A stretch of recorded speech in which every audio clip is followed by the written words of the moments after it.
വാർദ്ധക്യത്തിൽ അബ്രഹാമിനും സാറായ്ക്കും ദൈവം കനിഞ്ഞു നൽകിയ മകൻ ഇസഹാക്ക്. 100 വയസ്സ് കഴിഞ്ഞ അബ്രാഹത്തിനും 90 കഴിഞ്ഞ സാറായ്ക്കും പിറന്ന മകൻ ഇസഹാക്ക്. അവരുടെ ജീവിതത്തിന്റെ സന്തോഷത്തിലേക്ക് അബ്രാഹത്തിന്റെ വിശ്വാസത്തെ പരീക്ഷിച്ചുകൊണ്ട് ദൈവം ഇറങ്ങി വന്നു.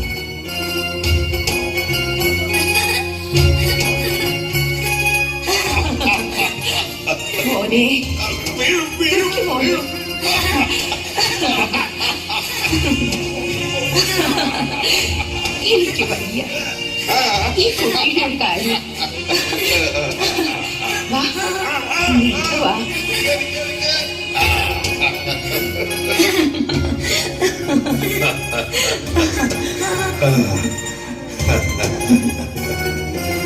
വാർദ്ധക്യത്തിൽ ദൈവം നമ്മോട് കാണിച്ച കരുണ. അബ്രഹാമിന്റെ സന്തതികളെ ആകാശത്തിലെ നക്ഷത്രങ്ങൾ പോലെയും ഭൂമിയിലെ മണൽത്തരികൾ പോലെയും വർദ്ധിപ്പിക്കുമെന്ന് ദൈവം ഉടമ്പടി ചെയ്തിരിക്കുന്നു.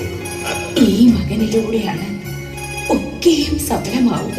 നീ കാണുന്ന പ്രദേശമെല്ലാം നിനക്കും നിന്റെ സന്തതി പരമ്പരകൾക്കും അവകാശമായി തരുമെന്ന് അരുളി ചെയ്ത ദൈവം, എന്റെ പരിചയവും അഭയവുമായ ദൈവം, വാഗ്ദാനങ്ങളിൽ വിശ്വസ്തനായ ദൈവം.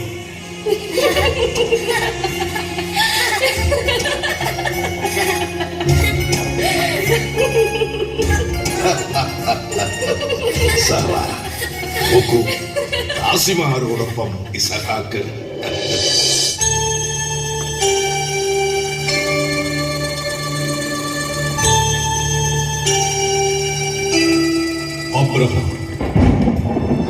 അബ്രഹാം, ഇതാ ഞാൻ.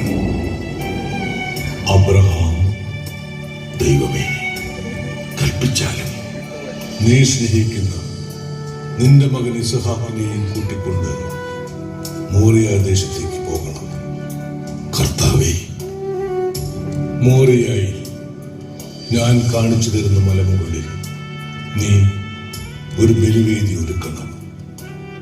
ആ ബലിവേദിയിൽ നിന്റെ മകൻ ഇസഹാക്കിനെ എനിക്കായി ദഹന ബലി അർപ്പിക്കണം.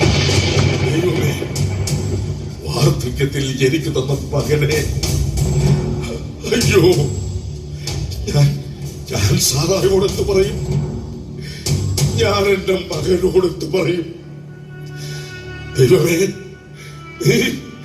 ഈ അബ്രഹാമിനോട് പറഞ്ഞ വാഗ്ദാനങ്ങൾ ഇല്ല.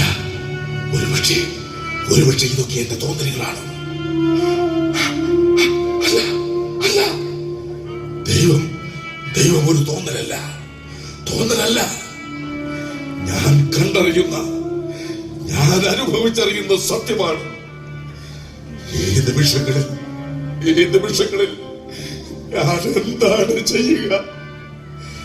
ഞാൻ എന്റെ മകനെ കൊണ്ട് എവിടെയെങ്കിലും ഓടി ഒളിച്ചാലോ? ഇല്ല. ഈ പ്രപഞ്ചം നിറഞ്ഞു നിൽക്കുന്ന ദൈവത്തിന്റെ കൺമുന്നിൽ നിന്നും അബ്രഹാം എവിടേക്ക് ഒളിച്ചോടാൻ?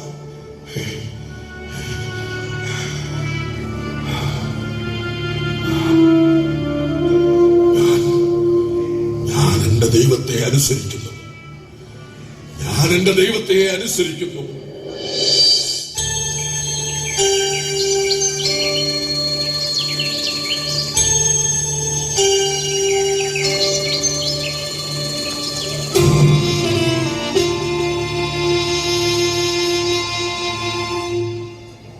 കഴുതയ്ക്ക് ചീനിയിട്ടോ? ബലിക്ക് വേണ്ട വിറകും കീറിവയ്ക്കുക. യാത്രയ്ക്ക് തയ്യാറായിക്കൊള്ളു. ഞങ്ങളെത്തി. ശരി. എവിടേക്കാ ഈ പുലർച്ചയ്ക്ക്? മോറിയ ദേശത്തേക്ക്. മോനെ ഒപ്പം കൂട്ടുന്ന പതിവില്ലല്ലോ, പിന്നെന്തിനാ ഇസഹാക്കിനെ ഒപ്പം കൂട്ടുന്നത്? ഇസഹാക്ക് ദൈവത്തിന്റെ മകനല്ലേ? ദൈവം തന്ന മകനല്ലേ? ദൈവത്തിന് ഒരു ദഹന ബലി അർപ്പിക്കണം. അതിന് സന്തോഷിക്കുകയല്ലേ വേണ്ടത്? എനിക്ക് സന്തോഷം. മനസ്സോടെ ബലി അർപ്പിക്കണം, പൂർണ്ണ സന്തോഷത്തോടെ. എങ്കിലേ ദൈവം പ്രസാദിക്കൂ.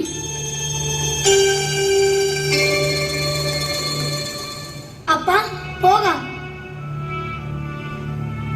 പോകാം. അമ്മയ്ക്കൊരു മുത്തം കൊടുത്തേക്ക്. അമ്മേ, പോയി വരട്ടെ.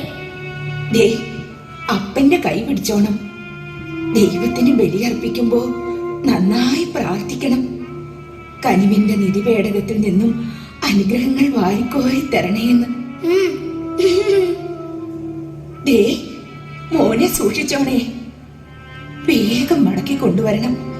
എനിക്കിവനെ പിരിഞ്ഞിരിക്കാൻ കഴിയില്ലെന്നറിയാലോ.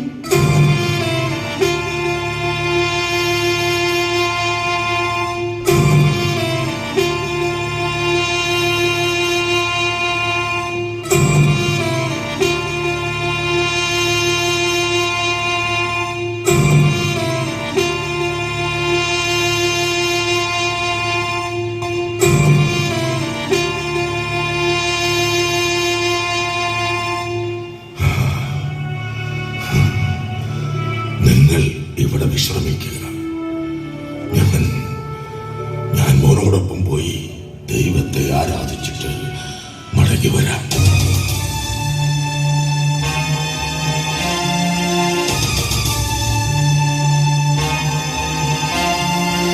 നടക്കുക.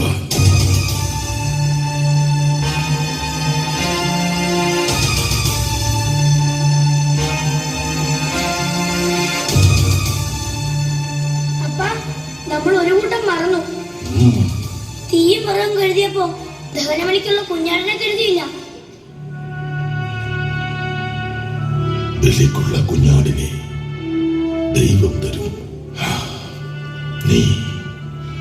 നീ അബ്രഹാമിന്റെയും സാറായുടെയും മകനല്ല, ദൈവത്തിന്റെ മകനാ. അബ്രഹാം തേരാഗിന്റെ പുത്രനല്ല, ദൈവത്തിൻ്റെതാ. ഈ ലോകവും അതിലെ സമസ്ത ജീവജാലങ്ങളും ദൈവത്തിന് അവകാശപ്പെട്ടതാ. മനസ്സിലാകുന്നുണ്ടോ മോന്? മനസ്സിലാകുന്നുണ്ട്. ഇസഹാക്കിന്റെ അവകാശി ആരാ? ദൈവം. ആ ദൈവം നിന്നെ മടക്കി ചോദിച്ചാൽ അപ്പാ,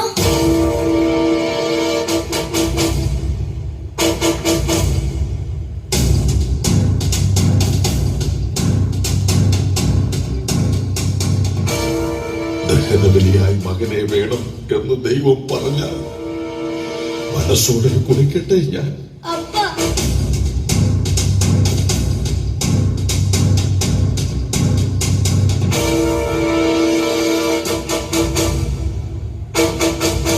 കർത്താവേ, ഇതാ ഞാൻ ദഹനബലിയായി എന്റെ മകനെ അങ്ങേക്ക് സമർപ്പിക്കുന്നു.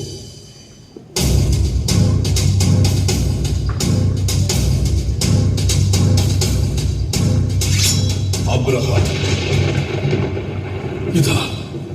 ഇതാ ഞാൻ.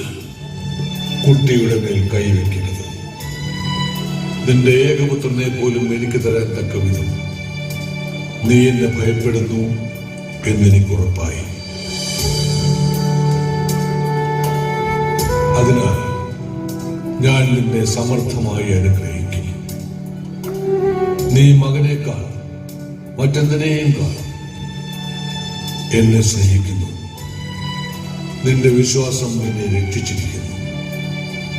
ലോകാവസാനം വരെ നീ സ്മരിക്കപ്പെടും. ശത്രുവിന്റെ നഗര കവാടങ്ങൾ നിന്റെ സന്തതികൾ പിടിച്ചടക്കും.